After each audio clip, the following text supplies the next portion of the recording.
That well, good morning. City Council, as you know, begins its October meeting today, and I will be focusing during the course of that meeting on the entire agenda, but on two items in particular that I want to discuss today that have been designated as my key items. The first key item is the approval of the city manager's report on recovery and rebuilding a renewed Toronto. And this was a report that was written in expectation that the pandemic would go on for some period of time, but that we needed to have a plan to deal with the aftermath and to make sure the city could come back stronger than ever. The report going to council today outlines the city manager's recommendations to best position Toronto for recovery from COVID-19 and its very profound health, economic, equity, social, and financial impacts on the city. This is our roadmap to build the city up in the wake of the pandemic. We know that COVID-19 will remain a threat to us as it is today and in the immediate future. So this will also guide us as to how we can continue to reopen safely. In the short term, I have begun a priority push to have in hand safe, doors open safely scenarios so that we can all consider those scenarios for implementation when the modified stage 2 period comes to an end. Developed by Toronto Public Health, these scenarios would be meant to see restaurants and businesses reopen safely and stay open safely, much as we've tried to do with schools with, I think, considerable success to date. But once we've hopefully achieved that greater measure of stability, there will be a need for longer-term rebuilding and renewal. And for the downtown, for business generally, and for our social fabric, these have all been strained by the pandemic, and we will need longer-term plans to deal with them. That's where this plan comes in with its correct and crucial initial focus on the fact, not the opinion, but on the fact that this recovery and renewal must be a team effort, starting with all three governments, not limited to all three governments, because we will need to involve the nonprofit sector, business, and so on, but it has to start with a commitment from all three governments to rebuild and to renew and to implement a plan in the aftermath of the pandemic. Toronto simply cannot do these things alone. My second key item will be on winter patios. I am determined to make sure that we do everything we can as a city government in the short term to help restaurants who are willing and able to set up winter patios. And I recognize no single thing we have done or will do for the restaurant business is that kind of magic solution that gets them back on their feet. But we're trying to do everything that we can. And for those who are in a position to take advantage of the winter patio option, we want to make sure that we're not in the way. The recommendations that are going to council today will ensure that the city allows for winter patios on our sidewalks and other spaces and extends many of the planning permissions that were put in place to facilitate patios earlier this year. This is the right thing to do as part of a program to try and assist these businesses to get back on their feet. We know that winter is coming, and we know that we need to support winter patios where they're applicable as much as we possibly can. So we're giving businesses the flexibility to operate where it is safe and where it is possible during the winter months. Safe, of course, when I make reference to operating safely, must include compliance with ventilation requirements that are set out in the provincial regulation. And to the extent that clarification is required on that for restaurant operators, I hope we will have it today, because I think it is fair for them as they make investment decisions, both for them to check themselves as to the wording of the provincial regulation, but also to seek clarification before making investment decisions. As I've said many times in discussing this, the purpose of our trying to step to one side to allow greater flexibility for these patios was not meant to say somehow that it was just okay to create indoor space by another name through things like, say, hermetically sealed tents. While we also have some limitations with respect to patios in curb lanes and ensuring that we can safely clear our roads from the snow, there are opportunities to allow us to continue the success of patios through the winter in areas such as sidewalks and private property, including parking lots.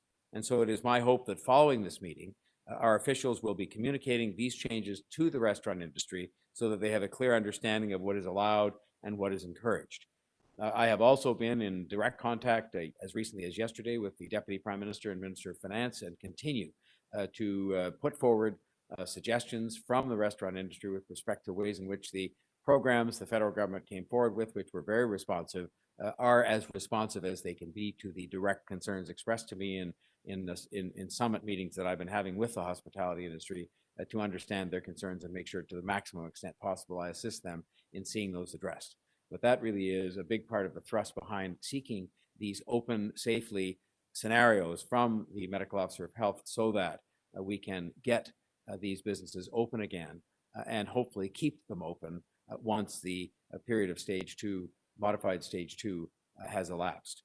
Those are just two of the items on the council agenda. There are more than 100 items up for discussion in total, including moving forward with our freight and goods movement strategy, which helps to better manage deliveries in the city, which is important to a lot of people, both in business and people trying to get around. Approving the interim shelter recovery and infrastructure implementation plan to shift to a greater focus on supportive housing. Creating new supportive housing opportunities in Parkdale in partnership with the University Health Network and the United Way of Greater Toronto, and continuing the implementation of the Tenants First report to transform Toronto community housing to help Toronto community housing residents, including the creation of a separate standalone seniors housing unit so that we can better serve and in more an intensive way serve some of our elderly residents in TCHC.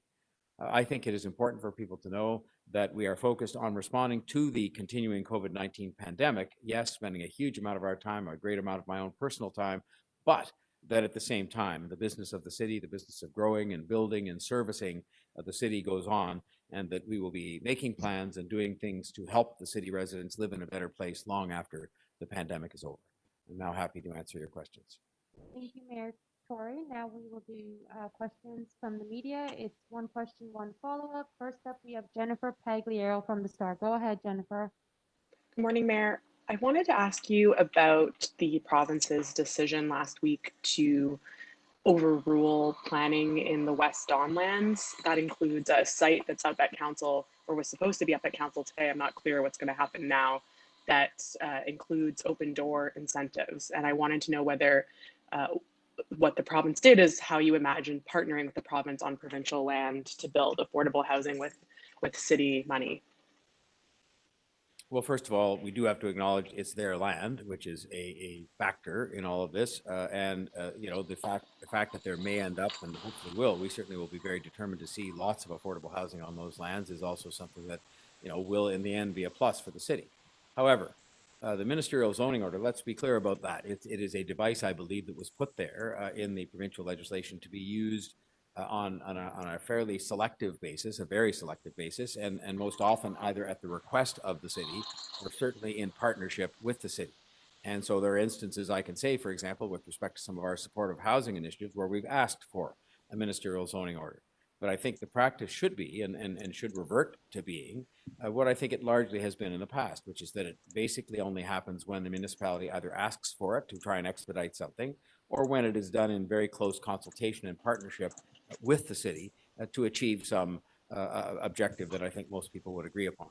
And so I hope we can sort of have a look at this with the minister and go back to a day, notwithstanding some of the benefits that could flow from these particular decisions, go back to a day where this was selectively used and used, you know, almost every time, either at the request of the city or in very close consultation with the city. Because in the end, the city should have, you know, the domain over its own planning decisions within our boundaries. You know, is this not another example, Mayor, of the Premier sort of acting like he's in your role? You know, I was told by one of your council colleagues that city planning actually discovered this by accident. It sounds like they didn't even bother to tell anyone that they had done this. Well, you know, I think it is less than ideal to have it happen in this circumstance, whereas I understand it, it may well be somebody discovered it, but I think we heard about it literally on the eve of when it was actually happening. And it wasn't a call to say, what do you think about this? Or, you know, what is your thought? But rather to say it's happening. And I think that is a less than ideal situation, to say the least. And I don't think it's an example of any particular behavior on the part of the Premier. As I've said many times, he's been a good partner to Toronto, you know, the vast majority of the time, on certainly on COVID-19 without exception, and on many other matters as well. However, I think when you have a tool, a legislative tool like this that is so powerful and that can so easily override, even just the consultative process, let alone the decision-making process of important developments in the city. It should be used very sparingly. It should never be used where the city learns about it in the dark of night, the night before it happens. I think we have some discussion to be held on that with the province so that we can make sure we can, have this happen in the way it's happened during COVID-19. Close consultation, lots of discussion back and forth, sorting things out usually where we have some kind of an agreement between ourselves as opposed to things being imposed on us. I just believe the City of Toronto is too important in the context of the size and scale of the planning decisions we have to make here and many other kinds of decisions, that our government is too accountable, has its own degree of expertise about what's good for it, and that it is not appropriate in 2020 to have those kinds of things, routinely overridden by the wishes of the province on this and many other matters. And so I think we should have some discussion to try to, find a better way.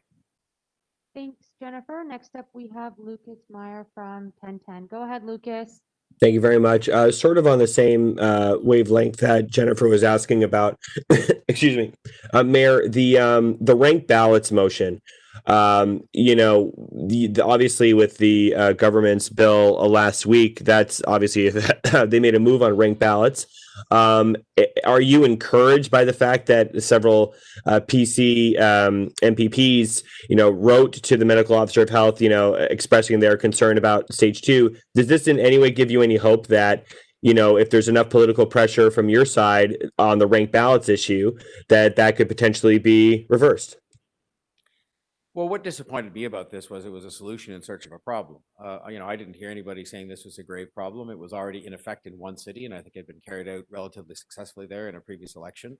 We were on track to do it in 2026, and we're going to make very careful plans to make sure it was done well, and that's why it was a bit delayed. And again, I think it should be left within the purview of especially sophisticated municipalities like ours, but I can't distinguish between us and smaller cities. I think we should be left to decide how people are going to get elected in our municipalities. And in our case, I was a supporter, and I am a supporter of ranked ballots because I believe it will help to diversify our council, which is something that we need to do, and to encourage new people to enter politics. And I think just as importantly as both of those, I would say it's going to increase the civility of politics. And I think you all know how much I believe that it is so important to maintaining public confidence and to getting good decisions made that we have kind of a civilized discourse. And I think ranked ballot elections encourage that.